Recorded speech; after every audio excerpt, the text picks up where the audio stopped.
New Explorer Corps, First Arm, Spinward Operations Area, System J5381, approaching Nadir Jump Point, Dropship Aurelia, March 22nd, 3152. The Mechwarrior sat quietly with a disturbingly passive look on his face, in the chair that Vasil had dragged into the mech bay. As Olivia stared him down, taking in his odd facial features, the thinning hair, the light gray eyes, she was taken back by the calmness that seemed to surround him like an aura. At a glance, you wouldn't think that he was a captive who had just lost his battle mech. His cooling vest looked like it was a newer design. It had wear and tear but hadn't faded and didn't show the worn and frayed edges that had come from decades of use.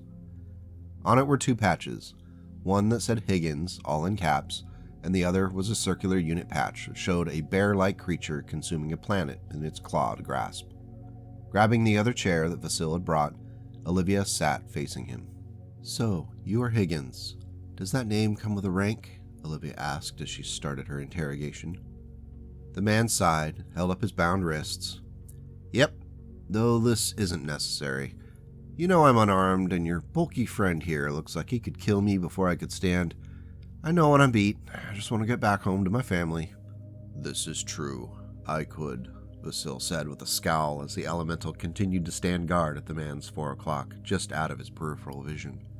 Seeking to generate some goodwill, Olivia nodded, and Vasil stepped forward, sliding that huge combat knife between his wrists and slicing the plastic band.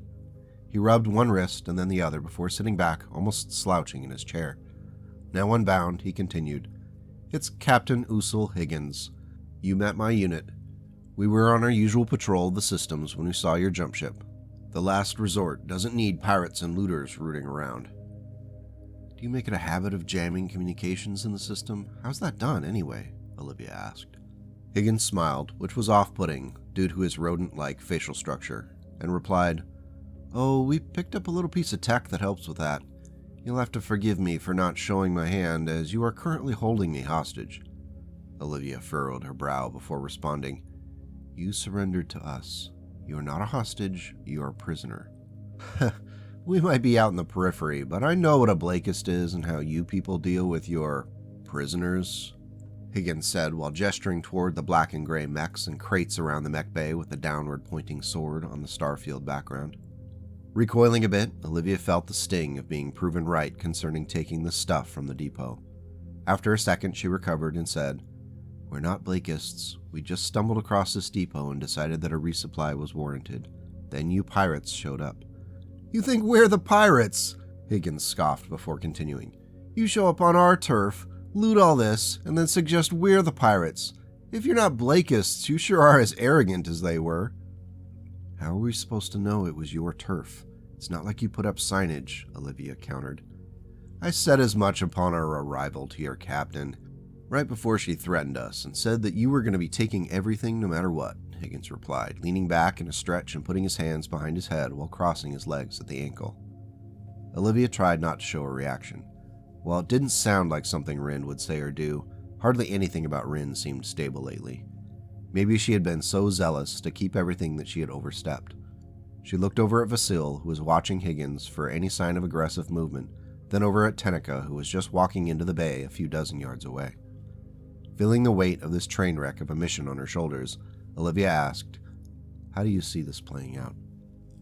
Higgins smiled with that creepy smile and chuckled before saying, "Well, my people have at least a few hours head start on you to the jump point, and they know I'm with you, so I imagine there'll be some sort of parley where you hand over all this nice loot, including the mechs, and we let you go on your merry way."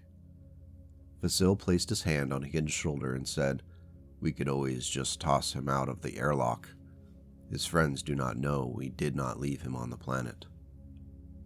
Higgins leaned his head back and smiled up at Vasil as he said, "You must be the group's diplomat. Charming. Though I hate to break it to you, they know I'm with you. I have a tracker on me that cuts through the interference. My crew knows exactly where I am and where you are. Toss me out into space if you want, but it'll doom everyone on your ships, and we'll take your stuff anyway." "You could be bluffing," Tenica said as she walked up next to Olivia, still clad in her coolant vest and shorts. Higgins lowered his arms, and Vasil removed his hand before he responded. "I could be, but you can't afford to try to call me on it. If your jump ship had the means to cripple ours, you'd have done it already, and then you would have had your comms back. If you had your comms, you wouldn't be talking to me. Face it, ladies, you're out of your depth here. Vasil sighed and asked, "Can I please throw him out of the airlock?" Tenica shook her head and smirked before replying, "Maybe in a bit, once we check out a few things." New Explorer Corps, First Arm, Spinward Operations Area, System J5381, Nadir Jump Point, Jumpship Rabbit's Foot, March 23rd, 3152. With Kip flying in a holding pattern around the jumpship, the sensor blindness was only slightly less frustrating for Cal Levitt. At the distance between ships at this jump point, Kip couldn't see more than a little gray blur in the distance at max magnification. However, at least they knew for sure that the other jumpship was still there. With both of the Explorer Corps dropships still en route behind the third dropship, this was all a big strategic mess. With what he was able to pick up from Olivia and Vasil before the comms were blocked again, these new arrivals were either a pirate band or some sort of local power that didn't like the NEC treasure hunting on their turf. The facts were few, considering Rin was the only one who had a conversation with them, and she was so banged up that she was placed into a deep sleep. Olivia said that they had one of their leaders in their custody, which might be the only way they could get out of this one without more bloodshed. Cal hadn't shared the news about May or Rin's condition with anyone on the Rabbit's Foot yet. It wouldn't do any good when the crew needed to be sharp. He felt the cold sting of a leader being out of control of a situation, and it was distracting him. "Have we had any luck in figuring out how they're jamming all our comms?" Cal asked as he looked at the blurry ship in the video Kip recorded a few hours ago. Corporal Miri Kirsch grabbed the tablet one of the other bridge crew was working on and scanned it before responding, "No good news yet, but we think they're using something to flood all the possible comlink wavelengths with noise. When we try to transmit, it's like screaming into a windstorm." Levitt shut down the repeating video. It was safe to assume that if they could flood all of the possible channels, then they could also select one to leave clear. His reasoning was confirmed moments later when Miri said, "We've got an incoming message from the jumpship." Cal ran his hand through his hair before pointing to the message link on the holotable. It flickered open, and he saw a video of a woman who looked to be in her 50s or 60s, wearing a simple naval tunic and a cap that signified some sort of high rank. After a moment, she began to speak. Cal curled his eyebrow up as she said, "Greetings, I am Guider Flores of the jumpship Skyfire, and it has been brought to my attention that your forces and mine have come into direct conflict. Know that you are in a system claimed by the Duchy of Last Resort, and thus subject to its laws, several of which cover looting historical objects of technological value. You currently have 2 dropships heading back to your ship full of goods that do not belong to you, along with one of our officers, who is currently being held captive. All of this being established and not up for debate, I offer a temporary truce so that we can discuss these matters in person and collect our officer. The dropship headed in your direction from the planet will be requesting docking clearance in less than 30 minutes. They will not enter your ship armed so long as you remain peaceful. Additionally, you have 1 aerospace fighter in orbit around your jumpship. Recall it. All further communication will be through those representatives on the dropship. Good day." Cal listened intently to the message, then closed the file. The prospect of letting this dropship attach to the Rabbit's Foot without Vasil or any of the others to defend it felt like a non-starter. Yet it seemed as though there wasn't much of an option. He looked over at Miri and saw that she was busy trying to find a way around this communications lockdown. Scanning the room, he felt helpless. They were facing an opponent that could control their ability to speak and listen to what was happening around them. This didn't bode well for any commander.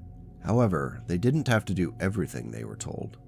"Corporal Kirsch, you have the bridge. I need to go talk to our aerospace pilot, so bring him in with the visual signal. Prepare to accept the boarding, but do not grant them boarding network access until you hear from me. We might need to let them on, but let's buy ourselves some time first." "How long until the Akrai and Eulalia arrive?" Cal asked as he headed out of the bridge. "Approximately 45 minutes if they kept up their G+ burn from when we lost contact," Miri responded quickly. 25 minutes later, Miri's comm lit up with a connection to the incoming dropship. The gruff voice on the other end said, "This is the Defiant Star, requesting docking clearance with your forward link ETA 4 minutes. Miri waited nearly a minute before responding. "You are clear for docking at our A1 dropship link. Be aware, we are facing significant issues with our ship's electronics due to interference from your dropship. We may be delayed in offering network access for depressurization. Just get it done, came the reply. She tapped the comm to close the connection for a moment, logging the frequency and channel on her tablet. It wasn't the same as the one from the jump ship. That meant they knew what they were doing and were rotating channels. Miri sighed and bit her lower lip, wondering what she would say when they requested access again. Down at the airlock, Kip and Cal were waiting with a couple of the more unfriendly-looking techs that were available when Cal ran by. Technically, they weren't armed, but hidden in the metallic ribs of the bulkhead behind them were rifles and a couple of steel bars. If it came to it, Cal figured it wouldn't prevent a takeover, but they might be able to take down enough of them to give Olivia and the rest of the crew a chance when they arrived. He looked down at his watch as he heard the dropship clamps close around the arriving ship just a few meters away. The small window into the airlock glowed red as the lights indicated an incomplete docking process. Kip looked ready for a fight, standing further back from the others within arm's reach of the hidden rifle. A few minutes passed before Cal received a message on his small personal tablet from Corporal Miri on the bridge. The message said, "Lieutenant, they are insisting we grant them network access to complete the docking procedure. They are getting really angry." Cal replied, "Tell them we're working on the problem. In 5 minutes, give them access. Lock down the ship and close every bulkhead door between here and the bridge. Even if they get through us, the Eulalia and the Akrai will be here by the time they get through." "We should just shoot them when they come through the door, Cal," Kip said, looking increasingly impatient. Cal looked at his pilot and wondered if he hadn't made a mistake by asking him for backup. Glancing back on the timer on his wrist, he replied, "That's the option with the most downside risk at the moment. It can't be our first play. Keep cool and we'll see what happens. If we can resolve this without fighting, that's the win condition." The minutes crept by, and finally the light from the airlock turned to green. The ship's mechanisms rotated the heavy external door open, and Cal could make out some shadows of people entering. "Stay calm. We're all friendly if they are," he said as he glanced back toward Kip, who nodded with understanding. A faint sound of rushing air could be heard before the internal door began to slide open. Bathed in green light from the airlock, several surly-looking soldiers wearing camo stepped aside. Behind them was a woman with unkempt jet-black hair and wearing a dark gray uniform. She looked directly into Cal's stunned face with piercing gray eyes and then smiled. It took a second for Cal to register what was happening as she stepped into the ship. Her black boots clicked more than stomped on the metal plating of the deck. This wasn't the boarding action he had expected. Cal snapped back to reality and stammered out, I'm Lieutenant Levitt. You're on the Rabbit's Foot. I understand we have a lot to discuss." The woman, now flanked by her 2 soldiers, replied, "We sure do, but I could use a drink. Let's all sit down and see if we can work this out." Cal looked back at the techs, and Kip, who all looked as confused by this as he was, before responding, "Yes, of course, follow me." End Part 16. As always, thanks for watching. Don't forget to hit all the buttons if you enjoyed this newest part of our story. The positive feedback continues to be energizing, and it's a challenge not to spill the beans and share what I have outlined before each episode drops. Big thanks to the Ko-Fi folk who are directly contributing to making these videos possible. It is appreciated more than words can properly describe. Until we meet again, take care and go make the world a slightly better place today and tomorrow.